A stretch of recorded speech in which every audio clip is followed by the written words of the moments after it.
क्या पापा हार्ट के पेशेंट हैं। मैं बहुत परेशान हो गया। 2 साल से इलाज चल रहा भोपाल मेमोरियल में। वो दवा गोली दे दे के तो ऑपरेशन की डेट दे रहा था बार बार। हर महीने डेट मिल जाती थी अपन को, इतनी तारीख को आना, इतनी तारीख को आना। अब भैया ने फ़ोन लगा दिया, अब थोड़ा अब उनसे मेरे को थोड़ी राहत मिल गई। अब मेरा काम थोड़ा आसान हो गया।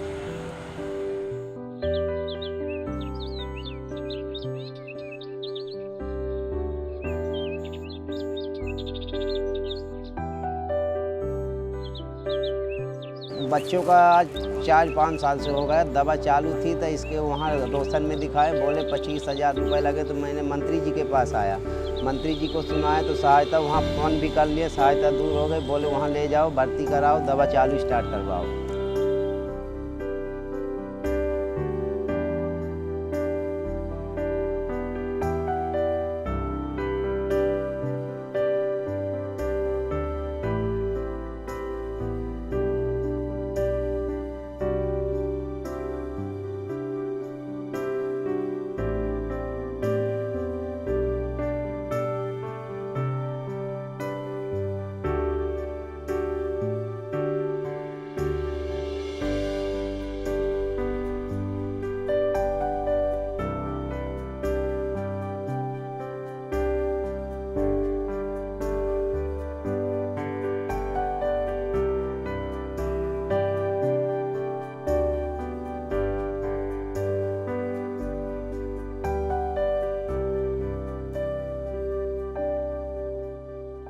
नरेला विधानसभा एक ऐसी विधानसभा थी जिसमें गर्मी के समय पानी का अभाव और बारिश के समय पानी का भराव होता था।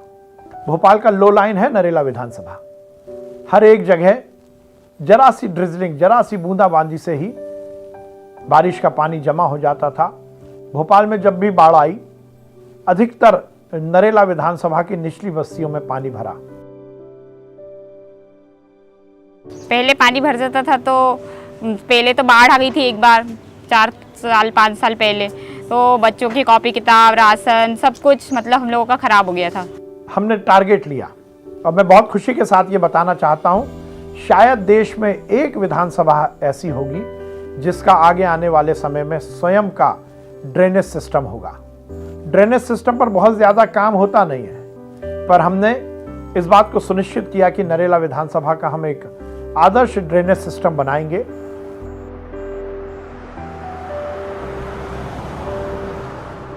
यहाँ पर पहले बहुत सारी, जहाँ पर मैं खड़ा होकर बात कर रहा हूँ, रोड पर जगह जगह गड्ढे थे, सीमेंटेड रोड था, बहुत धूल उड़ती थी और नालियों का भी निर्माण नहीं था, जो कि पानी भी भर जाता था रोडों पे। लोगों को निकलने में, चलने में, गाड़ियों से, पैदल बहुत प्रॉब्लम होती थी। वो जो आज जो सड़कों का जाल जिस तरीके से पूरे विकास नगर में, पूरे अन्ना नगर में जितनी सेवा बस्तियाँ हैं, यहाँ पे कभी एम्बुलेंस नहीं आती थी, बड़ी गाड़ियाँ नहीं आती थी, 4 व्हीलर नहीं आती थी, कोई बीमार हो जाता था तो ऐसी स्थिति रहती थी यहाँ पर कि आदमी बड़ा परेशान होता था। अब इस स्थिति में आज बड़ी बड़ी सड़कें बन गई, यहाँ पे इतनी बड़ी सड़कें बन गई हैं कि आज बड़े 4 व्हीलर गाड़ी आदमी दौड़ाता है, 2 व्हीलर दौड़ाता है। हमने संकल्प लिया कि नरेला विधानसभा में हम रोड का जाल बिछाएंगे। मैं ताकत के साथ कह सकता हूँ, नरेला विधानसभा की एक एक रोड को हमने पक्का बनवाने का काम किया, चाहे वो 80 फीट की रोड हो या 8 फीट की गली हो, 20 मीटर की रोड हो या 2 मीटर की किसी कॉलोनी की सर्विस रोड हो, हमने सभी रोड को पक्का बनाने का काम किया। पानी के लिए भी बहुत ज़्यादा दिक्कत थी हमको। रात के 3 बजे 4 बजे उठ के हम लोगों को पानी के लिए जाना पड़ता था, तो वो प्रॉब्लम सॉल्व हो गई हमारी। हमारे घरों घर नर्मदा जी का पानी पहुंच जाता है और उसमें भेद नहीं है। हर धर्म, हर जाति, हर मोहल्ला, हर बस्ती, हर गली, हर घर तक हमने नर्मदा का जल पहुंचाया। आज हम चुनौती के साथ कहते हैं, पूरे मध्य प्रदेश, पूरे देश में कहीं भी पानी की दिक्कत हो, पर नरेला विधानसभा में हम एक एक घर में नर्मदा का जल पहुंचा रहे हैं। फ्लाईओवर बनाने की हमने पहल की। हमने इस बात का विचार किया कि क्यों ना हम चेतक ब्रिज की 4 लेन को 6 लेन में तब्दील करें। मुझे बहुत प्रसन्नता है, उस डिज़ाइन को तैयार करने में मैं भी शामिल हुआ और आज वो चेतक ब्रिज हमारे नए भोपाल और BHL के बीच का सेतु है उस पर ट्रैफिक जाम की स्थिति नहीं बनेगी। उसके बाद हमने नरेला विधानसभा की हर रेल पटरी के ऊपर से फ्लाईओवर बनाने का प्लान बनाया। देश में किसी एक विधानसभा में 5 फ्लाईओवर स्वीकृत हुए होंगे तो वो नरेला विधानसभा में स्वीकृत हुए। मैं अशोक गार्डन में रहता हूँ, लेकिन मैं यहाँ सुभाष नगर जो फ्लाईओवर बना हुआ है उससे काफ़ी संतुष्ट हूँ, काफ़ी खुश हूँ। ये काम होने से हम लोगों को काफ़ी सुविधाएं हुई हैं, पूरे मार्केट में फ़ायदा हुआ, सभी को उससे परेशानियों से बच रहे हैं, काफ़ी स्पेस निकल के आ गया है सड़कों पे, वो सभी को आसानियाँ हैं। और हमारे मंत्री जी ने जो काम किया है उससे तो सभी पूरी पब्लिक ही, नरेला विधानसभा की पूरी पब्लिक ही खुश है। और मुझे ये बताते हुए प्रसन्नता है कि शायद देश में हमारी ही विधानसभा है जिसमें हर भाग पर हमने थीम पार्क बनाने का बीड़ा उठाया। नर्मदा परिक्रमा पार्क सबके सामने नर्मदा जी की स्तुति का एक ऐसा प्रकल्प है जिसके माध्यम से हम नर्मदा जी के उद्गम से लेकर नर्मदा जी के संगम तक का सजीव दृश्य देखते हैं।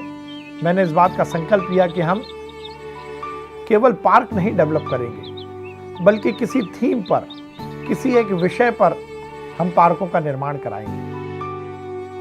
तो बहुत अच्छा जो क्लीन वातावरण, साफ वायु जिसके लिए और बच्चों के साथ खेलने वाला जो एनवायरनमेंट चाहिए वो आपको यहाँ मिलता है। बुजुर्गों के लिए बहुत बढ़िया है, सुबह भी आते हैं वहाँ घूमने के लिए। तो ये उस हिसाब से मंत्री जी की इतनी मेहरबानी है जो ये गार्डन बनाया उन्होंने यहाँ पे।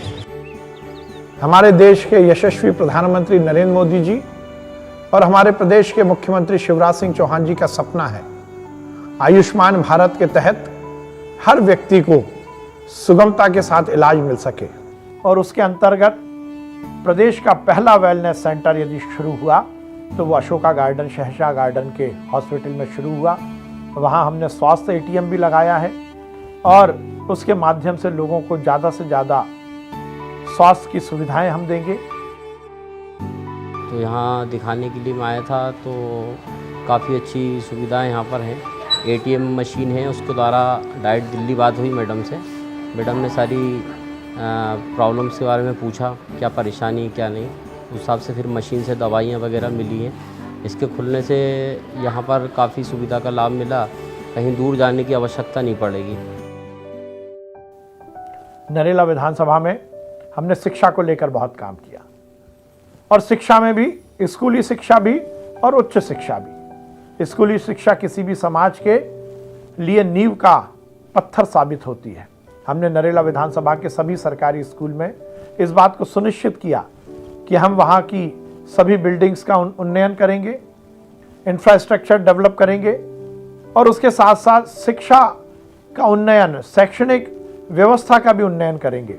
इसीलिए हमने हर सरकारी स्कूल में इंफ्रास्ट्रक्चर डेवलपमेंट के लिए सरकार के पैसे के माध्यम से अच्छा करने की योजना बनाई और साथ ही शैक्षणिक उन्नयन के लिए प्राथमिक को मिडिल, मिडिल को हाई स्कूल और हाई स्कूल को हायर सेकेंडरी स्कूल में तब्दील करने का हमने काम किया। हमने ये भी सुनिश्चित किया कि हमारे सरकारी स्कूल में पढ़ने वाले बच्चे वही शिक्षा प्राप्त करें जो बड़े बड़े प्राइवेट स्कूल में मिलती है। और मुझे ये बताते हुए बहुत प्रसन्नता है कि CSR के माध्यम से हमने हमारे सरकारी स्कूल में स्मार्ट क्लासेस की शुरुआत की। मुझे इसकी बड़ी आत्मसंतुष्टि है कि हमारे वो बच्चे जो शायद सुविधा के अभाव में वो शिक्षा प्राप्त नहीं कर पा रहे थे, जो बाकी बड़े घर के बच्चे कर लेते हैं, और स्मार्ट क्लासेस के माध्यम से हमने उनको वो सुविधा भी दी।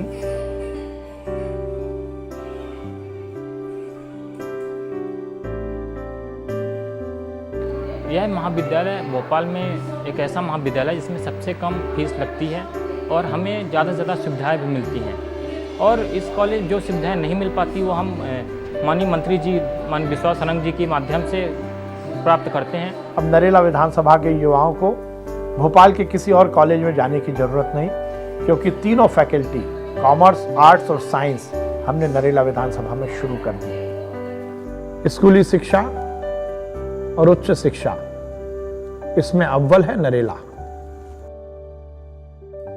नरेला विधानसभा में हमने रोजगार की सुविधा को और सुचारू करने के लिए बड़वई में आईटी पार्क की शुरुआत की है। ये आईटी पार्क बन रहा है, तेजी से विकसित हो रहा है। मुझे ऐसा विश्वास है कि पूरी तरह से ये पार्क जब शुरू हो जाएगा तो विभिन्न आईटी कंपनियों के माध्यम से हजारों युवाओं को और नरेला विधानसभा के नागरिकों को रोजगार मिलेगा। देश के प्रधानमंत्री नरेंद्र मोदी ने स्वच्छता का संकल्प लिया। ये देश खुले में शौच से मुक्त हो। शिवराज सिंह चौहान जी ने बीड़ा उठाया प्रदेश को खुले में शौच मुक्त करने का। नरेला विधानसभा में इस मिशन को हमने कामयाबी तक पहुंचाया है। नरेला विधानसभा की हर बस्ती में, हर घर में हमने शौचालय का निर्माण कराया। हमारे माननीय मुख्यमंत्री शिवराज सिंह चौहान जी ने हर समय महिलाओं के सम्मान के लिए सरकार को और प्रशासकीय अमले को खड़ा रखा। यदि हम महिला सम्मान की बात करते हैं, उनकी सुरक्षा की बात करते हैं, तो निश्चित रूप से पुलिस के मुस्तैद होना और ऐसे कुछ साधन संसाधन जिसके माध्यम से महिलाओं की सुरक्षा में हम ज़्यादा से ज़्यादा ध्यान दे सकें, इसका रोज़मर्रा की ज़िंदगी में सम्मिश्रण बहुत आवश्यक था। और इसीलिए तो मध्य प्रदेश के मुख्यमंत्री शिवराज सिंह चौहान जी ने डायल 100 की शुरुआत की। 100 नंबर दबाइए और आप जहां चाहे वहां पुलिस कुछ मिनटों में आप तक पहुंचती है, आपके सुरक्षा के लिए, आपकी मदद के लिए। हमने हमारे समस्त क्षेत्र में इस बात को सुनिश्चित किया कि स्ट्रीट लाइट की व्यवस्था हो सके, जिसमें रात बिरात भी पूरी तरह से उजियारे के बीच में आम आदमी अपने यात्रा को सुगमता के साथ पूरा कर सके। विश्वास भैया सिर्फ विधायक या मंत्री ही नहीं है, वो हमारे भाई हैं, हमारे दिलों पे राज करते हैं। और इस रिश्ते को घनिष्ठ करने के लिए, मजबूत करने के लिए हम लोग राखी का त्यौहार मनाते हैं। विश्वास भैया की वाइफ यानी हमारी भाभी सारे वार्डों में हरियाली तीज पर जाती हैं, अपनी नंदों को निमंत्रित करती हैं कि तुम्हें आना है और भैया को राखी बांधना है। हम लोग सभी राखी के दिन सुबह से सारी बहनें तैयार होते हैं और भैया को राखी बांधने के लिए जाते हैं। भैया ने इस राखी के त्यौहार के लिए, राखी बंधवाने के लिए रिकॉर्ड कायम किए हैं। उनका नाम गिनीज बुक में आया है, जैसा कि आप लोग सभी लोग जानते हैं। मंत्री होते हुए भी उन्होंने आज तक कभी महसूस नहीं कराया कि मैं मंत्री हूँ। हमेशा भाई बन के रहे, बहनों के सिर पे हाथ रखा। हमने भी उनको दिल से चाहा है। धार्मिक काम बहुत अच्छा करते हैं, बहुत बढ़िया करते हैं और हम बहुत बहनें प्रसन्न हैं, खुश हैं। अभी उन्होंने गदा यात्रा निकाल कर रही थी, कलश वो गदा चढ़ाया, स्वर्ण गदा, उसमें कम से 50,000 औरतों को इकट्ठा किया उन्होंने और एक जैसी ड्रेस पहनाई, किसी कोई फर्क नहीं किया। बहनें उत्साह से गई, इतना उत्साह कि भगवान, हमको लगा हम भगवान के पास नहीं, जब खुद हनुमान जी हमारे पास आ रहे। उन्होंने इतने विश्वास से मतलब गदा यात्रा निकाली। नरेला विधानसभा में हमने अधोसंरचना विकास तो किया ही किया, पर उसके साथ साथ सामाजिक सरोकार पर भी बहुत ध्यान दिया। एक दूसरे का सद्भाव और समन्वय, यही तो जिंदगी का मूल है। और इसी बात को लेकर हमने नरेला उत्सव समिति के माध्यम से इस बात को सुनिश्चित किया, हर धर्म और हर जाति के त्योहार को हम उमंग के साथ मनाएं। नरेला विधानसभा में हम होली धूमधाम से मनाते हैं। हम पंचमी का चल समारोह पूरे उत्साह के साथ निकालते हैं। हम राखी मनाते हैं, हम दीपावली मनाते हैं, हम ईद पर एक दूसरे को मुबारकबाद देते हैं, हम ओणम मनाते हैं, तो हम बैसाखी पर भांगड़ा भी करते हैं। हम हर तीज और त्योहार को इस संकल्प के साथ मनाते हैं कि इस देश की संस्कृति को हमें चिरस्थायी रखना है।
मुझे इस बात की बहुत प्रसन्नता है कि मेरा वो संकल्प पूरा हुआ।